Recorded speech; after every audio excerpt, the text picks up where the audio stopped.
Last week, we started exploring the discussion between God and Moses that happens in Exodus chapter 3. And I knew going into that sermon that I had too much to talk about. So sure enough, we cut it off about halfway through. So this morning, we are picking it up back at that halfway point in the middle of this story. So here are some things that we need to remember so that we can try to pick up this conversation approximately from where we left off last week. Number one, background information. The Hebrews did not have a firm identity as a people. We tend to think of them when we read these stories as the fully formed people of God, but that is not who they were. They were an enslaved people without a true home who had spent generations in Egypt, seemingly without any direct intervention from God. Number two, the Hebrews did not know, therefore, as much about God as we think they did. Even before they were in Egypt, there were not any guidelines for how to be the people of God. The Ten Commandments had not yet been given. They didn't have any festivals or ceremonies. The best that they have in terms of worshiping God were these sacred spots that were sort of scattered throughout the land, places that Abraham or Jacob, where they had encountered God. Number three, Moses himself was a man without an identity. He was simultaneously Egyptian, Hebrew, slave, royalty, murderer, fugitive, protector, husband, father, and shepherd. He could not go back home to Egypt because Pharaoh would kill him. He could also not go back home to his enslaved people because ultimately they had rejected him for growing up in this royal environment while they were slaves. He was so confused about who he was, he named his son Foreigner in a Foreign Land, which, by the way, a couple weeks ago, Justin came up to me and assured me that they would come up with a very biblical name for their child. I suggested burden, but I didn't want the child to have too much baggage growing up. Kelly, it's just a joke. Don't worry about it. How about blessed burden? Blessed burden. We'll go with that. So Moses was in this point where he was empty, which was a good thing because God was about to give him all of the filling that he could handle. So when we pick up the story of Moses at what is it called? What he's singing? He's singing something that's on fire, but what is it? It's not a burning bush. I have to go over this again, but I did change the name so it's easier to see. It's the unburning fiery bush. Okay? So it's the unburning fiery bush because again, it's on fire, but what is it not doing? So we can't call it a burning bush. All right? I'm probably going to say burning bush anyway throughout the sermon, but you know what I mean. So this is his first major introduction to God, his first encounter with God, and it's a discussion between a confused man and the God that he had heard about but did not necessarily know. Therefore, this is very much an introductory conversation. This is who I am. Well, this is who I am. This is what I want you to do. Well, I'm not sure I can do that. And it goes back and forth between God and Moses as God is wanting Moses to take on this very important task. So phase one, as we saw last week, was that God needed to get the attention of Moses. That he had to start out with this attention grabber. So Moses was out with the flocks. And he saw this bush that though it was on fire, it wasn't burning. So he decided to go check it out. And we see through the first part of the encounter that God wanted to take things easy with Moses. He didn't want to just overwhelm him right away so that Moses couldn't understand what was going on. So God knew that this was a big deal, and he wanted to ease Moses into this, and he wanted Moses to know him. So he came in and showed himself to Moses in a way that was unusual. I.e., it didn't make sense. There was some sort of power in front of him, but it wasn't like thunder and lightning and the earth opening up and I am God, right? It's none of that. Instead, it's a lot more subtle, where Moses himself even sees it and it's like, whoa, what is that? And just walks up and approaches it. Number two, phase two of the story is where God introduces himself by saying, "Hello, I am God." God made two very important declarations in his introduction. Number one, he said, "The site that you are standing on next to this unburning fiery bush is holy. And the reason why it's holy is because I am here." Therefore, Moses learns in this brief interaction that wherever God is, that place is a special and holy place. And secondly, he declares that he is not just any God, i.e., he's not the God of Mount Sinai, or he's not the God of this burning bush, that he is the God of Moses' ancestors, the God of Moses, or the God of Abraham and Jacob and Isaac. And Moses certainly knew something about this God and knew how God had made promises to his ancestors and maybe even knew about some of the places where God had interacted with them. But we have to remember again that even though he might have known those stories, he still did not really know what this God is about. In phase three, God gets right down to business. All right, I've introduced myself. Here is what I need. And God told Moses this. He says, "I have seen the misery of my people, and I want to rescue them from their suffering. So, Moses, in order to do this, I need you to go back to Pharaoh, command him to let my people go, and then lead more than 600,000 people out of Egypt into the wilderness to the place that I am given to you." What would you say to that particular ask? It's a big one.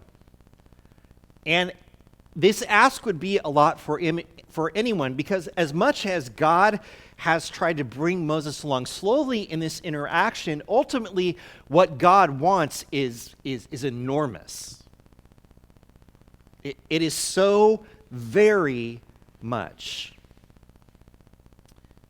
But it was especially challenging for Moses because, again, he can't go back and these people don't like him. And how is he supposed to lead all these people when one side wants to kill him and the other side doesn't like him? Which leads us to phase four, which we covered a little bit last week, but we're going to cover it again today to give us a little bit of a running start into the rest of the conversation. So from Exodus chapter 3, verses 11 through 12.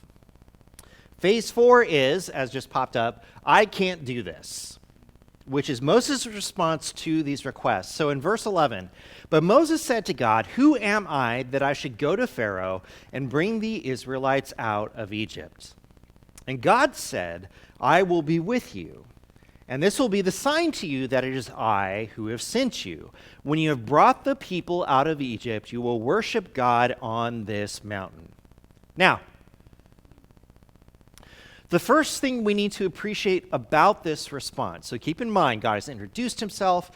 He said who he is. He's given Moses sort of the layout of what this task is. We need to understand that Moses' objection in these verses is 1,000% valid. Who am I to go do this thing? And we know enough about him now, having looked at his life and everything that's happened, to know that he's right. He is not worthy, nor is he equipped to perform this task. Let me ask you this question. When was Moses in his life, to this point, a leader of people? Never, as far as we know. Do we have any indication that Moses has excellent people skills and communication skills? No. Do we have any indication that Moses has a great deal of confidence about who he is? No. So Moses' observation about himself is correct. He is not worthy or equipped. But God says, "I will be with you." He gives him this promise. But the big thing we have to keep in mind is that Moses does not yet know this God in a way that would enable him to say, "Oh, you're with me? Awesome, let's go do it." Because he does not yet know if God is capable of giving him everything he needs to perform this task. In fact, what does he know about God? That God is a giver of promises, and that God can make bushes catch fire and not burn. Is that enough for him to go back into this situation where he'd put himself at risk? We have to remember, he doesn't have the law. He hasn't seen the plagues.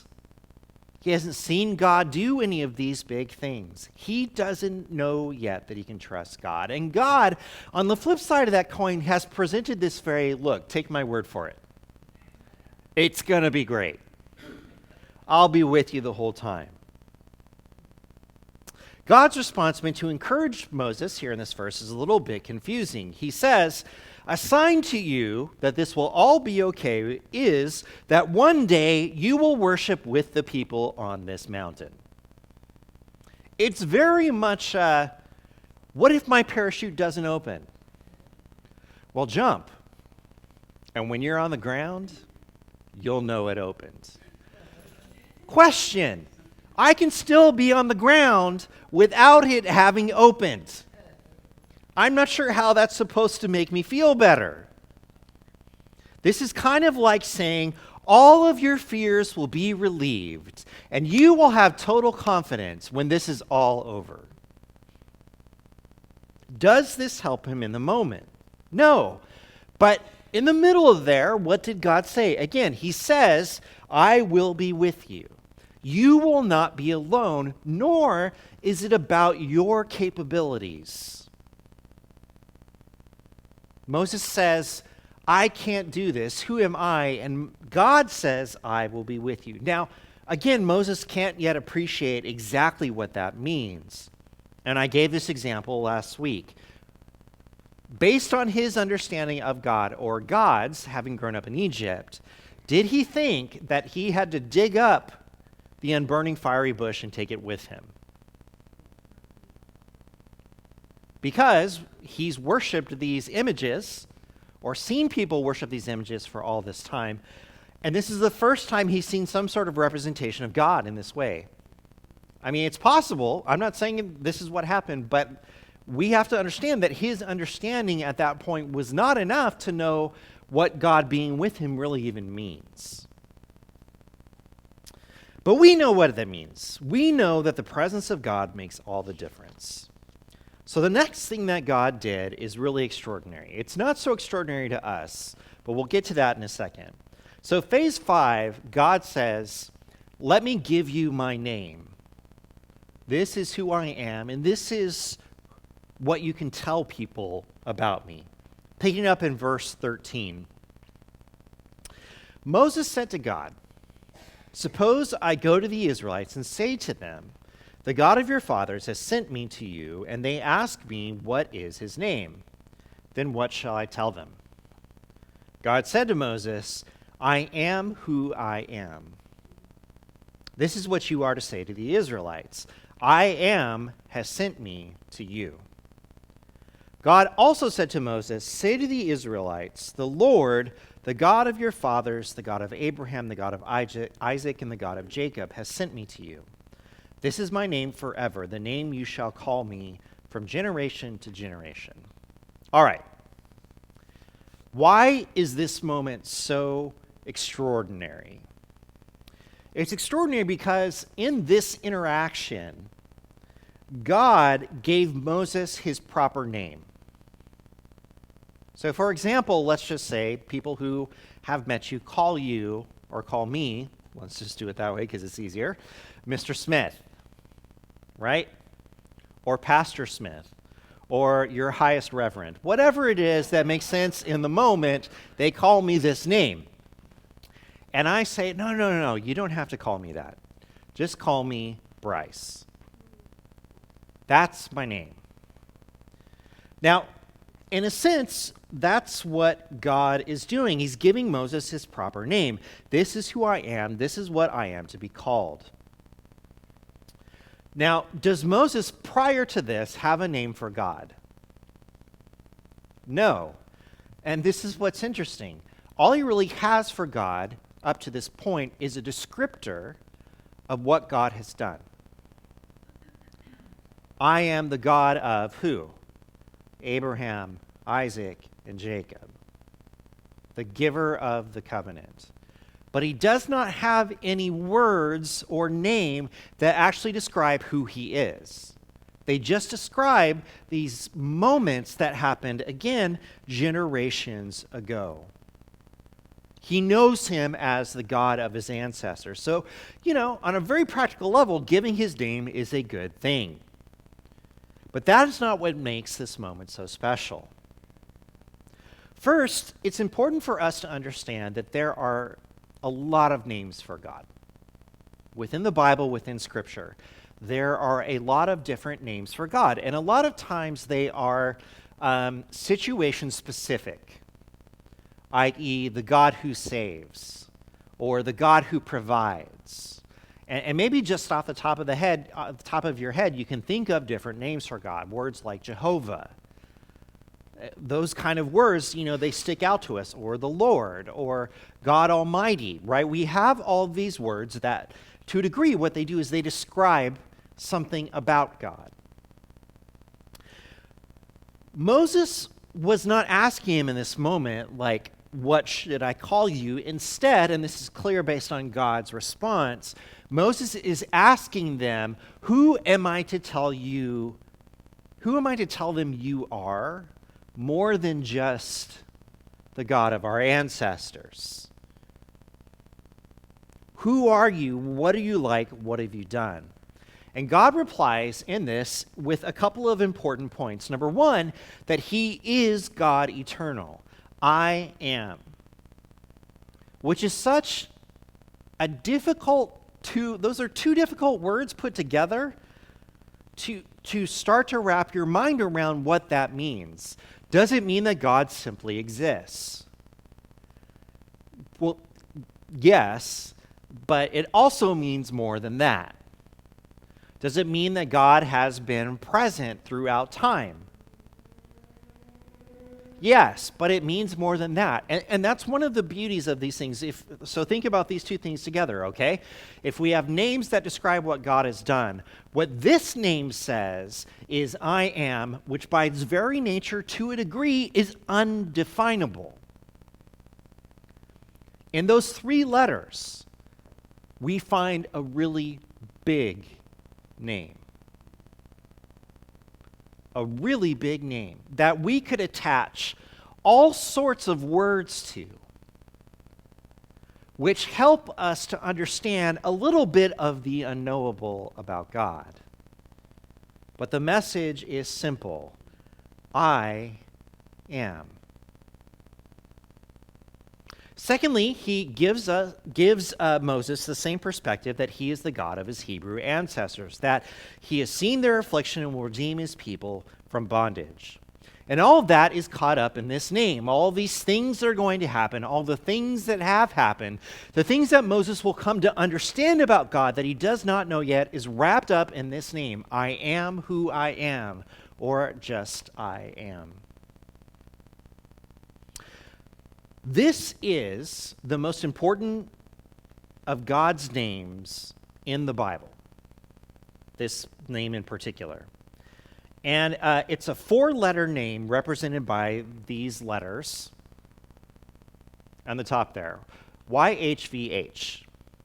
That's how the name appears in Hebrew Scripture.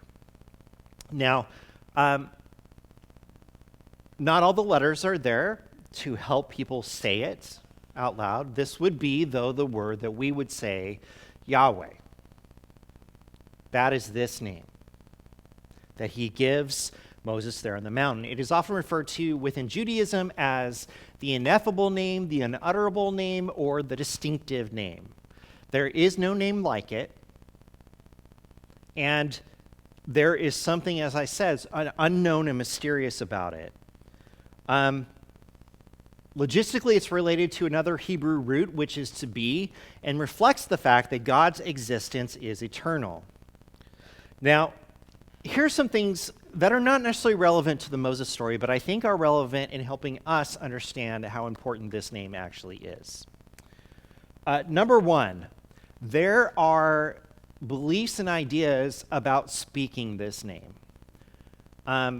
So I'll just, full disclosure, I don't like to say Yahweh. And this might explain to you why I don't like to say that word. Officially, there is not any sort of rule against saying this name within Judaism. However, so they had Hebrew scripture, they had a commentary on Hebrew scripture, and they had a commentary on that commentary, and that second commentary is called the Talmud. So basically, throughout this time, you have the law, you have the Mishnah, you have the Talmud. Law, commentary, commentary on commentary. So by the time we get here to this third place, it was the custom to use substitute names for God, and some teachers asserted that a person who pronounced this name according to its letters instead of using a substitute had no place in the world to come and should be put to death. It's true. Well, hear me out here, all right? Hear me out. So instead of pronouncing that name, they would substitute the name with something like Adonai or some other name of God. And although the prohibition only pertains to this four-letter name, Jews customarily do not pronounce any of God's many names except in prayer or in study. And the usual practice is to substitute letters or symbols so that even the names they would use, like Adonai or like Jehovah, would become something else so that they're not simply saying the name out loud. It's an interesting concept, right? And so today, if you're asking, do people do this today? Well, Orthodox Jews probably do. And some of the other groupings, they might not do so. Now, here's something even crazier. When the temple was destroyed the first time, with the prohibition on saying the name of God, people forgot how to say it at all.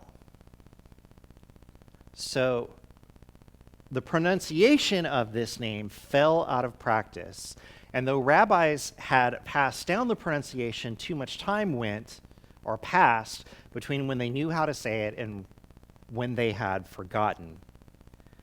So even the name Yahweh is not necessarily how you would say this name, or how it would have been said originally to them. That's basically later scholars' interpretation of how it would sound. And you might notice there's only 4 letters.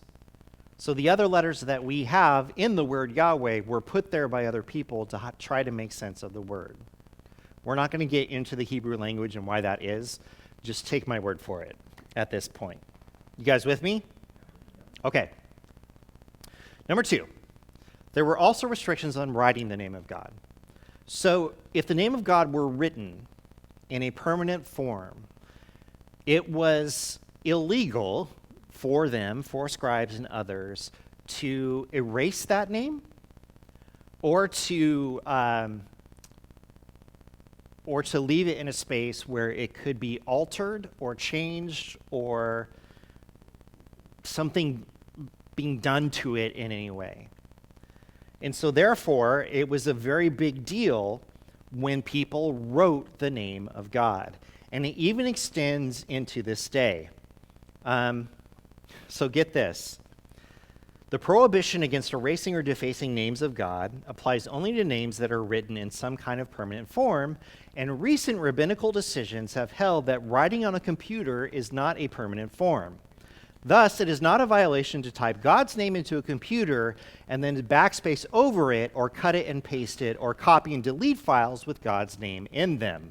However, once you print the document out, it becomes a permanent form. This is why observant Jews avoid writing a name of God on websites, newsgroup messages, because there is a risk that someone will print it out and deface it.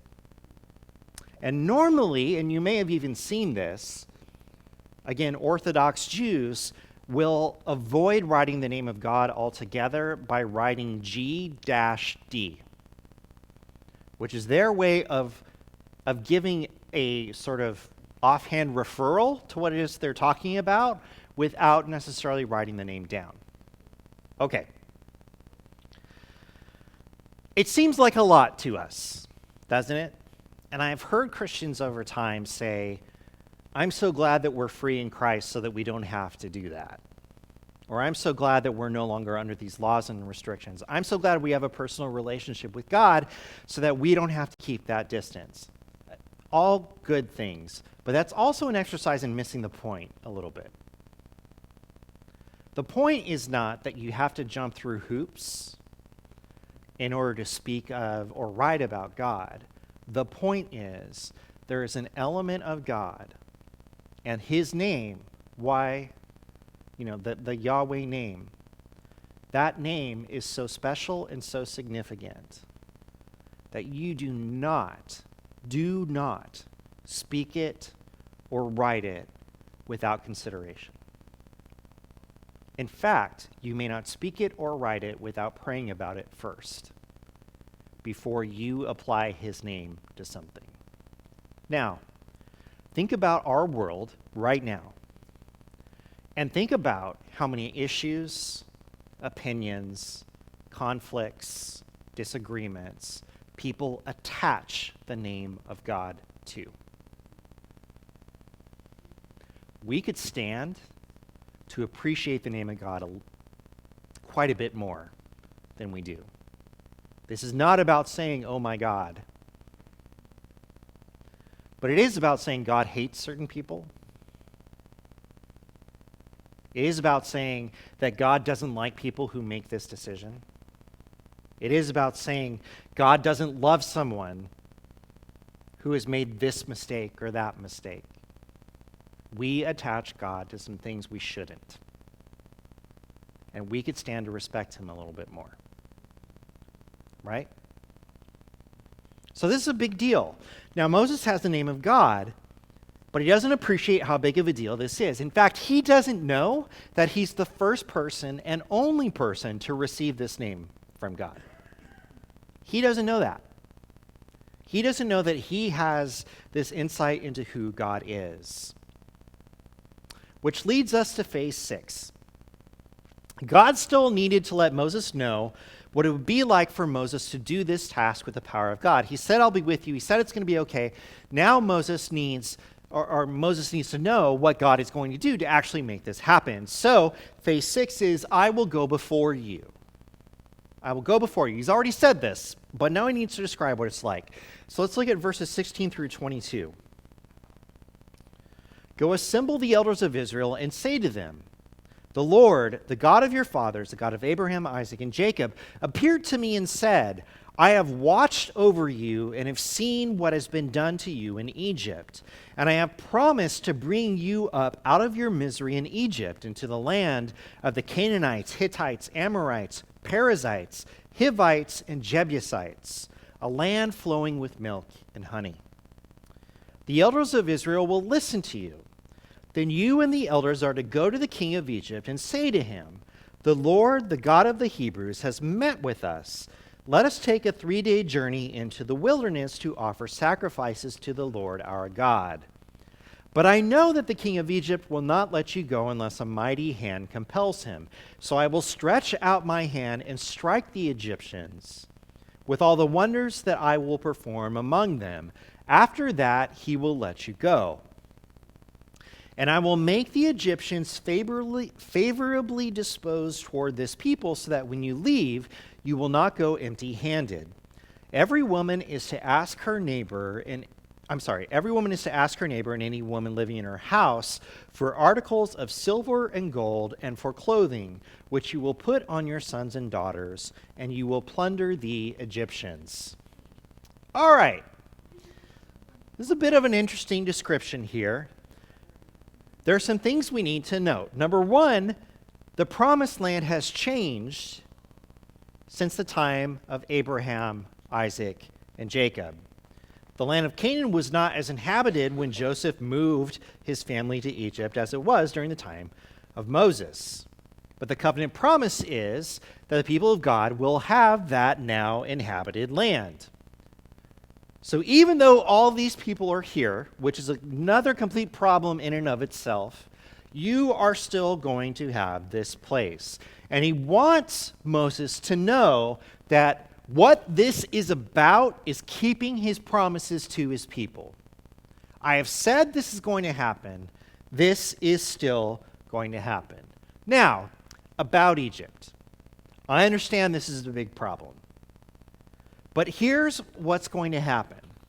Although God had been quiet for a long time, he had seen what had transpired, and the one thing that becomes clear throughout this is he will not stand for Egypt's rebellion or pride. In fact, he is going to break that down in them. He's seen what's transpired, and he knows that just Moses and the elders going to Pharaoh is not going to be enough. After all, even though God is with them, they are still slaves, and Pharaoh is still Pharaoh. So, God will strike the Egyptians, interestingly enough, he says, with what? Signs and wonders, which we call later plagues. This is really dressing something up into what it's not, right? It's lipstick on a pig. But yeah, we understand these things to be plagues. And then in a little bit, if the signs and wonders are the knife, the second part is twisting the knife. Not only will I convince them to let you go, but when you're leaving, go ask them for their valuables. And they will give you their valuables. And you will have so many of their valuables, your children will wear them. That's how much. And in doing so, by taking this from them, you will do what to Egypt?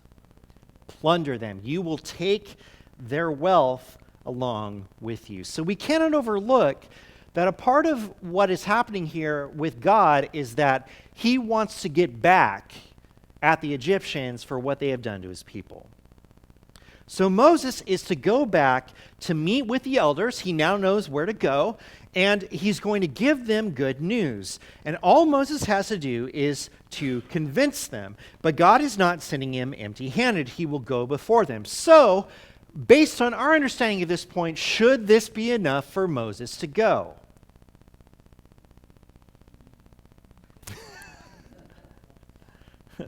I'm glad that you're being more conservative with your answers, because it means you're taking his situation seriously, which we need to. We have to remember that God, again, is asking Moses to trust him without Moses knowing if he can trust him.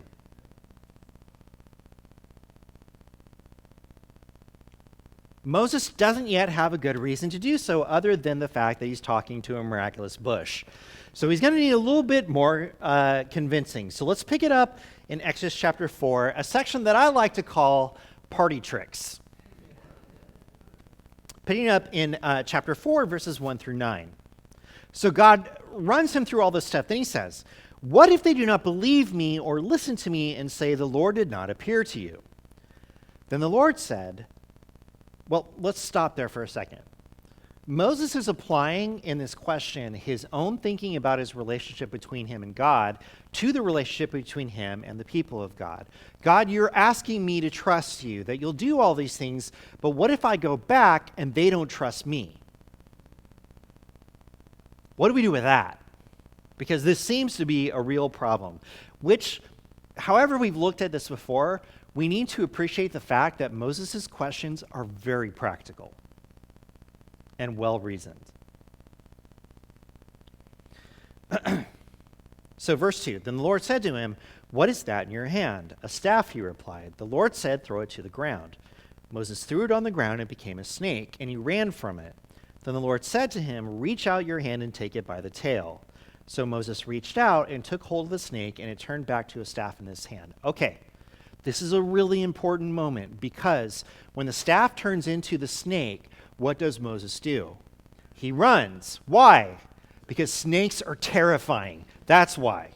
And don't give me the stuff, "Oh, I like snakes, they're so cute, like they give you a hug."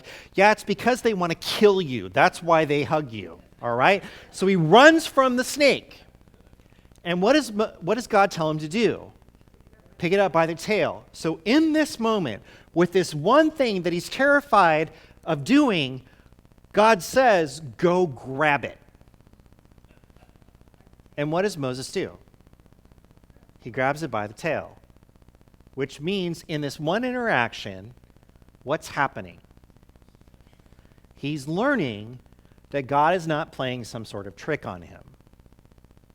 And he takes a step toward overcoming his own fear of this thing in this moment, and he grabs it by the tail, and it turns back into a staff.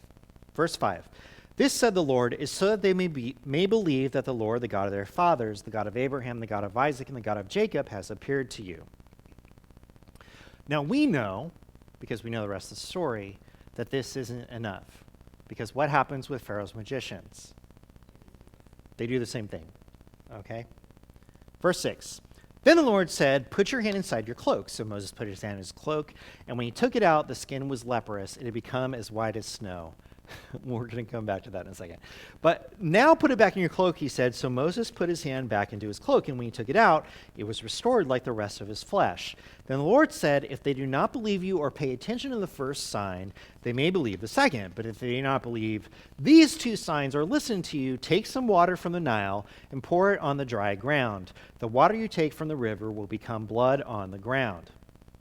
Now, these signs are important to Moses and not just his future audience. Why? Because through these signs, Moses begins to understand the power of God and how he can trust God. These three things were things that Moses could not do on his own. And can you imagine for a second, getting back to the whole leprosy thing, how panicked he had to have been when he pulled his hand out and it was leprous? Like, I don't know what to compare it to. It would be like, hey, put this coat on. Hey, there's a massive bullet hole in your chest. It's a death sentence, is what it is. He will die from this thing. And I bet when God said, put it back in your cloak, that Moses had his hand back inside that cloak before God finished the sentence. Right? This is something that needs to happen. Because while he hoped that God would heal it, remember, he didn't know God was going to make him leprous in the first place. And this is different than turning a staff into a snake. So God showed him a taste of his power, and he funneled his power through Moses, and this was meant to give Moses confidence. And lastly, if this doesn't work, pull some water out of the Nile, it'll turn into blood. Now, we need to notice the progression of these signs, from snake to leprosy to turning water into blood. There is a progression from, whoa, that's crazy, to there is no way that just happened. Transforming something static into an animal, healing a dying hand, and turning the Nile into blood. And think about the distance that this covers. Power over items, power over the body, and power over nature. And these three simple things, what has God shown Moses he can do? Anything. That he can do anything. Is this enough for Moses? No. And we need to ask why. We need to ask why. Let's pick it up in verses 10 through 17. Moses said to the Lord, pardon your servant, Lord. I have never been eloquent, neither in the past, nor since you have spoken to your servant. I am slow of speech and tongue. The Lord said to him, who gave human beings their mouths? To which I imagine Moses saying, I don't know, you?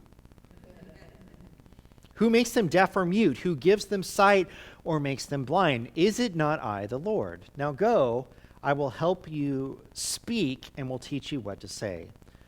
But Moses said, pardon your servant, Lord. Please send someone else. Now here's what I want to ask you just for a moment. Is Moses being obstinate or stubborn? It's interesting, right? It's an interesting question. Is he being one of those things? Is he just being like, I'm not sure he is being obstinate or stubborn. Because at this point, the thing we need to understand is that it's not necessarily that Moses doesn't believe in God anymore. What does he not believe in? Himself. We get to this point, and it's not about God or what God is going to do. It's about whether Moses believes he can do it even with the power of God. And what does he think? I'm not your guy. I can't do this. Verse 14, then the Lord's anger burned against Moses, and he said, what about your brother, Aaron the Levite? I know he can speak well. He is already on his way to meet you, and he will be glad to see you. You shall speak to him and put words in his mouth. I will help both of you speak and will teach you what to do. He will speak to the people for you, and it will be as if he were your mouth and as if you were God to him. But take this staff in your hand so you can perform the signs with it. We simply cannot overstate the amount of faith it takes for Moses to follow this plan. And ironically for me, what is the last hurdle he has to overcome? It's public speaking. Right? It's public speaking. I can't do this. Zeke recently had to present a poem to older students for his English class.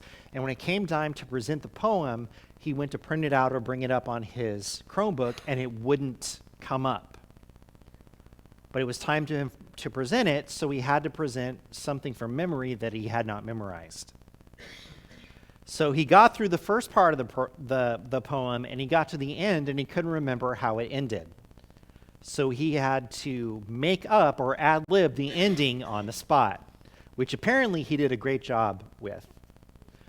Zeke was scared and nervous for at least 18 hours before that happened, and was almost physically ill by the time it was done. Why? Because he does not like to talk in front of people. So I get it, to some degree, that this is Moses' last thing. Not only does he feel unqualified as a person, but he knows he's not capable of doing the most basic function, which is going to people, giving them a message and telling them what to do. So God promises, I will speak and teach you what to say. And when Moses says, God, please send someone else, this is a cry of desperation. It's that point. And maybe you know that point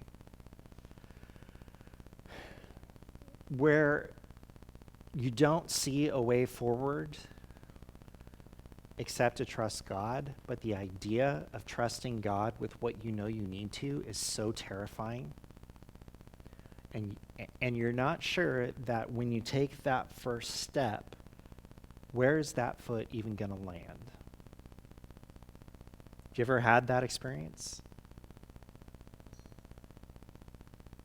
This is where Moses is, the man without an identity, the man who doesn't know what to do. And God asserted himself first by assuring that he could handle this problem. I made mouths, I think I can handle this.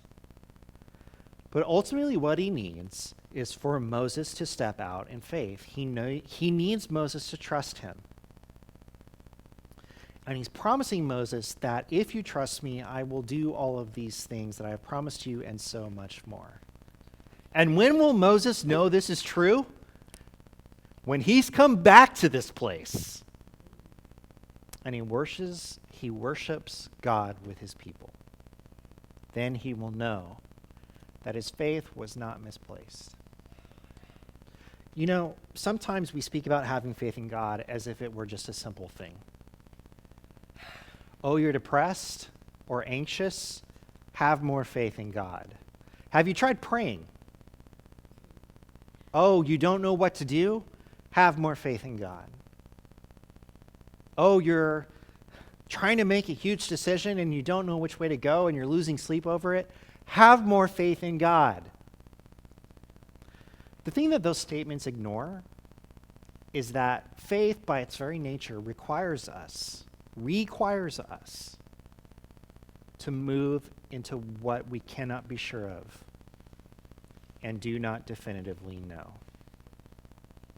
Which reminds us that this idea of trusting in God is an enormously broad principle. Because what does it apply to? Trusting in God. What does it apply to? Everything. And how's it going to work out, this trusting in God? It's going to work out great, but not necessarily in the way you want it to. Awesome. Am I going to know? When am I going to know what it is that I should do? Not until you do it. Well, what if it's the wrong thing? Well, God will show you. It's like asking someone to get behind a car with a blindfold on and to put their foot down on the gas. Is that scary? Yeah, it is. I mean, some of us are bad enough drivers with our eyes open and all of our senses. It's a terrifying thing. So here's what we need to remember. Number one, God doesn't ask us to go alone. And that's important. And look, we may not have insight, realistically, honestly, we may not have insight into what that means until we do it. But there's a really great promise hidden in there, which is when it happens, you'll know. When it happens, you'll know. You don't have to go alone. Number two, God is going to give you what you need. Is it for your purposes? No. But it's for His. And that's not bad news for you. That's actually good news. Because if God gave you everything you needed for your purposes, the world would be even more of a disaster than it is right now. That's a fact. If God gave each of us all we need for our desires, imagine how awful that would be. It would be pretty bad. Therefore, this promise that it's going to go towards God's work is actually, it's a really good thing. Because part of trusting that God will actually make something happen is also trusting that God knows what that thing should be. For your benefit. For the benefit of the kingdom. But none of it happens if we sit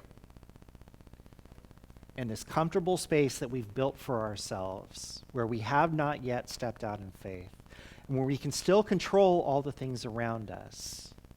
That's the spot that's the hardest to leave, you see, where the unknown is still out in front of us, and we're not living inside of it. But Moses doesn't become Moses until he moves. Moses doesn't become Moses until he goes to Egypt and speaks to his people and confronts Pharaoh and uses all of these things that God gives him without ever knowing what they were and without understanding how they work. We act sometimes like faith is about what we know and what we're confident in. What we know is God, and what we're confident in is God. Everything else is a bit of a mystery. And that is the way that life is. Well, how can we live life that way? We can live it that way because Moses delivers the people of God from the king of the earth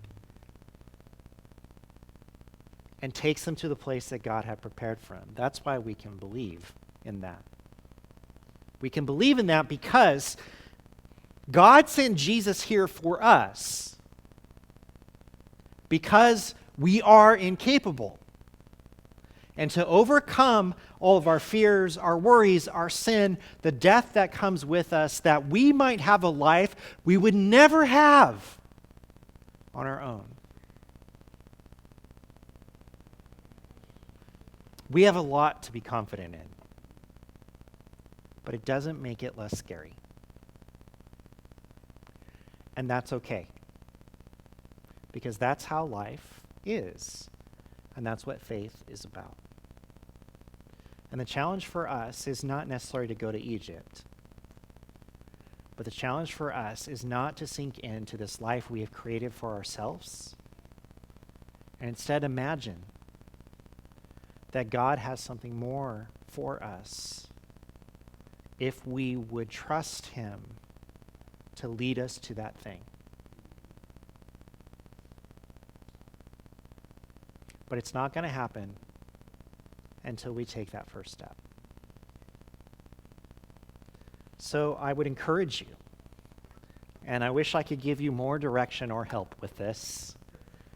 I would encourage you to begin praying that God would put on your heart what the next step for you might be. And this sounds backwards, but I pray that it's terrifying and that it makes you uncomfortable. I pray that you don't know what to do with it. How could God want me to do this?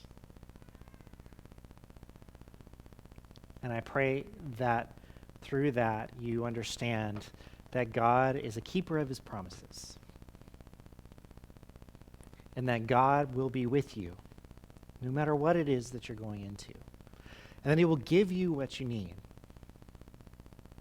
if you will give up your own need to control and let him take you where he wants you to be. Easy, right?